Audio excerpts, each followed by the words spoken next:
puser po yung ano, buong ano, rooted saka po grafted. Tapos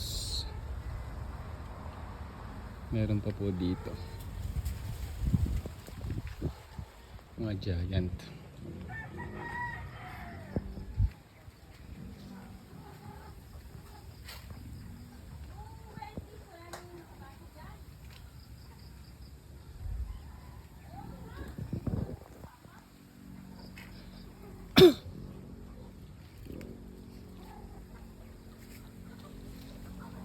Medyo wala na po siyang flower, pero yung